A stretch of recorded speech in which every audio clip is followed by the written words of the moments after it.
Dart for Trice. That's Chase, and what a start for Cincinnati.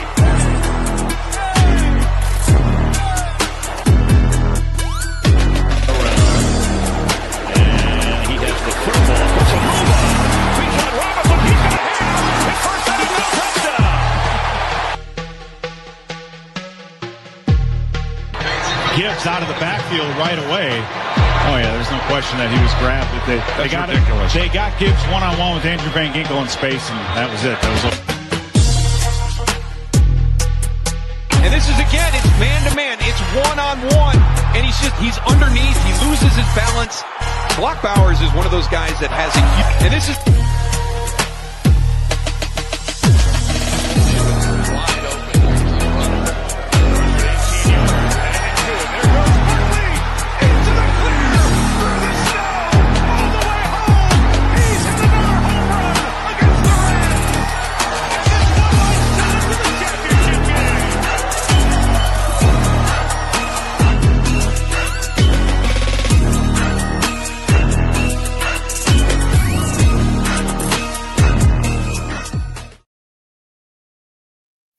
What is up, everybody? Welcome back to another edition of the Fat Boys Dynasty podcast presented by the Fantasyholics Podcast Network, live on the YouTube channel. I am Bo. As you can see, no Brant this week. Brant had a scheduling conflict, which is just fine anyway, because Brant and I both like to attempt to do a My Guys episode each year. And that My Guys episode just doesn't have the same pizzazz if Brant and I are on here at the same time agreeing with each other, what each other's saying, and just being copacetic the whole time. So this works out well that Brant's not here to, dog me for my picks or vice versa, even though that'll happen, much later after the episode. But yeah, so again, Brant and I try to be a little bit different than some other, shows out there. I'm not going to come at you and say my guys for this year, Bijan Robinson, Brock Bowers, and, Justin Jefferson, and try to put some original spin on it of how great those guys are going to be and sell you, some line of BS. Brant and I are willing to put our foots in our mouth, and, kind of come at you with some takes that maybe aren't as popular as other, but, kind of get a little bit of rationale between why there are my guys. So without further ado, I'm going to go into mine at some point this off season. Brant will get his out as well. The plan is for us to be back next week with our top 10 running back rankings. So I do feel like it's necessary to put out and wish everybody a happy early 4th of July. I know we're only a couple of days out from that, but for those of you that are celebrating America's freedom this Friday, happy 4th of July. All right. So getting into it, I'm going to start off with a running back that kind of fell off, the bandwagon, I guess, if you will. People weren't real high on him, the last couple of years in his contract with his former team. Then there was some excitement for him this offseason when he signed his, free agency deal with this team. And then this team goes out and drafts a high-profile rookie running back. I'm talking about Najee Harris, now of the Los Angeles Chargers. Listen, Najee's on a 1-year deal in LA, right? There's no long-term commitment for him there. This could be a very simple 1-year deal, and he never plays for the Chargers ever again, which would be okay for me in fantasy, especially for this season, obviously. So why Najee, right? There's several different things. Najee's right now, his ADP is in the 10th round. It's late 10th in a single quarterback startup draft. So there's no love for Najee right now, and rightfully so. Everybody's excited about the rookie Omarion Hampton. I just think there's going to be a little bit of pump the brakes moment for a lot of folks with Omarion there in LA. John Harbaugh, the head coach of the Chargers, is as we saw at his time in the University of Michigan, he's a guy that likes to set up the run, likes to use play action passes, and really just likes to take some pressure off of his quarterback, and doesn't want Herbert to have to go win it, which Herbert is capable of doing, of course. But I do think you're going to see a healthy dose of running backs this year for the Chargers. I think Najee gets plenty of work. I think Hampton does too, but I think early it's Najee. And last year, Najee finished as the RB20 in PPR, so not like it was a horrible number.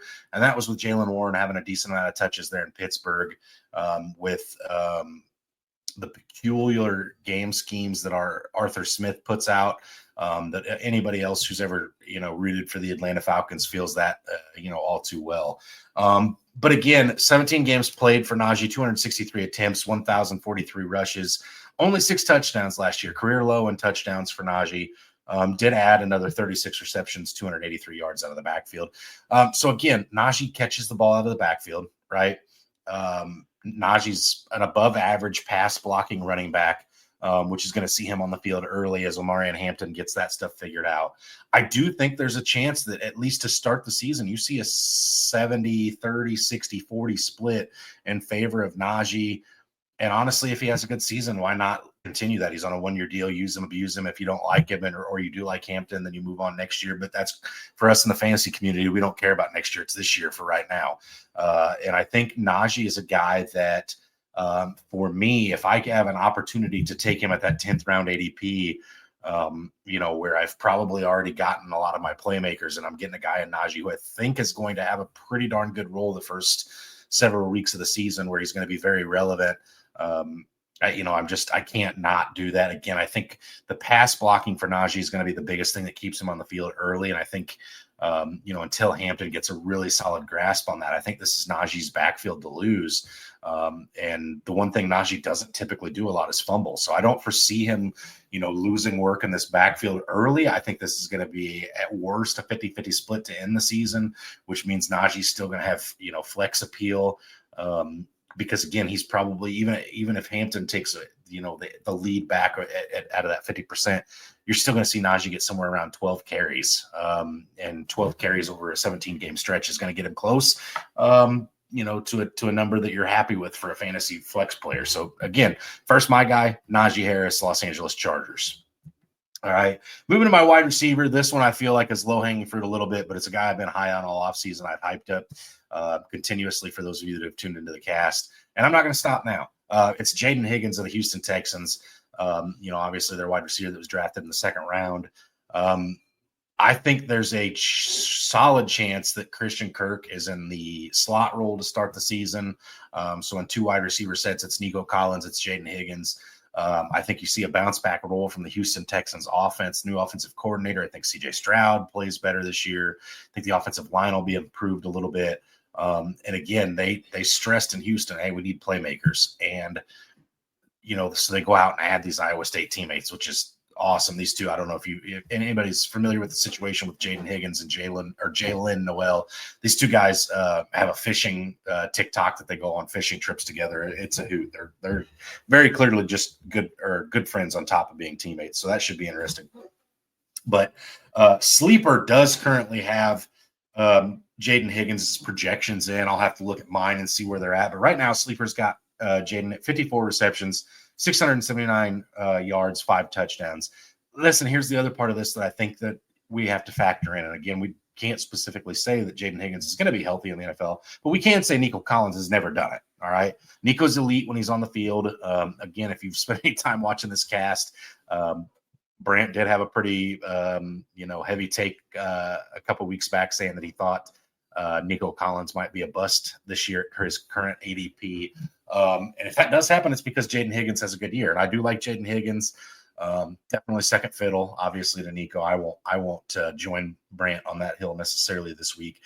But again, if Nico doesn't play a full 17 games and Jaden Higgins happens to, he's going to be the featured wide receiver in this offense. I just think that highly of Jaden Higgins. This is a guy that I said after the draft, I genuinely think year one might end up having the best rookie season out of any of these wide receivers taken. Just because I love his landing spot and his ability so much. I think it matches up so well to what Houston wants to do. And again, current ADP, 8th round in a dynasty startup. That's your wide receiver 2, 3, 4, somewhere in that neighborhood, depending on when you address quarterback and tight end. And again, something else that I find very interesting is I went on Dynasty Daddy, which is a site Brant and I talk about quite a bit on here. They have a trade database that pulls all trades from across platforms involving certain players. You type their name in and it shows you some trades.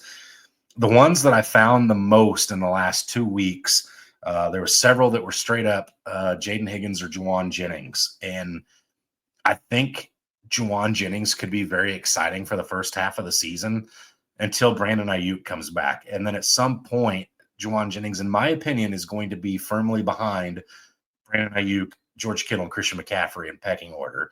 At worst for me, Jaden Higgins is third behind Mixon and Nico Collins. But again, I'd rather have the ceiling that is Jaden Higgins and the future that is Jaden Higgins over Juwan Jennings. And then the other one is DeAndre Swift, which again, I think Swift could have a good year this year. I'm more of a Roshan Johnson guy in this Ben Johnson offense. We'll see if I'm right or wrong on that. But I'm taking Jaden Higgins over both of those guys, again, just because the shelf life for a wide receiver is so long. He's got so many tools that I think are going to make him relevant for a long time. I had read someplace somebody put the comparison of a Michael Pittman that has a second gear. We've all, anybody who's ever owned Michael Pittman in fantasy or watched a Colts game, he gets the ball, he finds a way to get open, and then he gets tackled because he just can't get away from anybody. He doesn't have that next gear to get into it. Higgins is much faster than Pittman, so if he gets open, it's going to be a problem for NFL defenses. I love Jaden Higgins. I could probably spend, the next 35 minutes straight talking about just how much I think he's going to be fantasy relevant and how great I project his career to be, but I won't bore you guys with that. Again, that's why he's one of my guys. I'm passionate about Jaden Higgins. I think he's, again, I'm going to say my flag plant. Maybe this is as outlandish as Brant's Nico Collins bust take. I think Jaden Higgins is wide receiver one out of this rookie class at year's end. I really do. I know, Tedoroa McMillan's out there. I know Travis Hunter's out there. I know Emeka Ibuka's out there. I'm a Jaden Higgins guy this year, year one, as far as production. I think if you get him or go trade for him, draft him, whatever, I think you're going to be very excited about his performance at year's end. I do think sleeper is probably a little low, but like I said, I can't really speak to that until I do my rankings. And then the last one that I'm equally as passionate about is Evan Ingram at my tight end position. Listen, Evan Ingram is so slept on year in and year out. And again, he did have a down year this year with injuries and woeful offense in Jacksonville, and it wasn't always fun. Did finish his tight end 33 this year in 9 games, so nothing to write home about. But that in 2023, he was tight end 2 in PPR formats. So this is, again, I think the year before that was 3, if I remember right. This is a guy that the Denver Broncos so desperately needed. They had that offense that kind of came together around Bo Nix with a bunch of ragtag wide receivers. I don't really know what else to say. Marvin Mims is, he's exciting every year. We think he's going to be something really great. He's got that speed, and he does have some flashy moments. Devon Vele, the 27-year-old COVID rookie last year, came on and had some really, impactful moments. And then you got the aging Cortland Sutton, obviously, too, but really did not have a premier tight end for Bo Nix. And again, Bo Nix appeared to be the real deal. As a guy who watched him in person carve up his favorite team last season in Denver, it definitely feels an awful lot like Bo Nix is the real deal. And again, this is coming from a guy who was completely out on Bo Nix coming out of Oregon. Just didn't think he translated well to the NFL. And again, I'm willing to admit when I'm wrong. Bo Nix looked really good. Last year had a great fantasy season, and I think Evan Ingram takes that to the next level. I think Evan Ingram ends up being a focal point in this offense. I think he's potentially the number 1 target for Bo Nix. And I just think at the 12th round ADP that Evan Ingram is going at, and then the trade prices people are paying for Evan Ingram right now, I'm buying all day long and twice on Sundays. He's current on Dynasty Daddy again. He's currently going. The most common trade, I saw it 7-8 times in the last week, was for a 2027 second round pick. I'm taking Evan Ingram at that all day long. All day long. I don't know what Evan Ingram is going to look like going into the 2027 season, but I know that I'm going to get a couple really good seasons out of Evan Ingram. In Denver, Sean Payton's offenses are always fun. Jimmy Graham had some success in a Sean Payton offense. And I think, again, Evan Ingram's just a guy who finds himself in those spaces in the defense. He knows where he knows where to sink down and stay away from coverage. And I just think he's going to be Bo Nix's best friend this year. I think the return on investment from Evan Ingram at either the 12th round ADP price or the trade price of the 2027 second year, the return on investment is going to be off the charts. I I really do. I think Evan Ingram's probably a top 5 tight end this year, at worst top 7. All of you out there saying Darren Waller, come at me, because I'll take Evan Ingram over Darren Waller all day. Jokes aside, hopefully nobody out there is that excited about Darren Waller. I'm sure Brant and I will get into that at some point. But again, my guys episode, these are guys that I am not walking out of my draft with. I want all the shares of Najee, all the shares of Jaden Higgins, all the shares of Evan Ingram. I think all 3 of these guys provide fantasy upside this year. Early return on investment of the prices you're paying, or the draft ADP of where you're drafting them. Again, I can't speak to where Brant is. If Brant was here, maybe Brant would be reality checking me, and vice versa. It'd be interesting to see who Brant's my guys are when he gets them out. But it was just one of those weeks where it was too good to pass up without Brant being here because of some commitments. I had to get my guys out there. I don't see any way this changes over the course of the offseason, unless, maybe one of these guys gets hurt in training camp or something. Maybe we'll have to reevaluate at some point. But, I'm all in. I'm all in on Najee. I'm all in on Jaden. I'm all in on Evan Ingram. I think all these guys are going to be guys that at the end of the season, you're going to look back and say, man, I'm glad I had that guy on my team, or wish I would have had that guy on my team. Again, you're not getting the elite production out of this tight end position in Evan Ingram for anywhere cheaper than where you're getting Evan Ingram. Same with Najee. If Najee hits in LA, it's as cheap as it gets. And Jaden Higgins is just an exciting rookie. I think he's going to be a guy that takes the league by storm early and has people taking notice. So that does do it for me this week. Again, a short little solo episode. Just wanted to get with you guys this week. Hopefully, like I said, Brant's back next week, and we're back to doing top 10 running back rankings, seeing what kind of outlandish takes the 2 of us can get into. So as always, stay hungry, stay fat, my friends.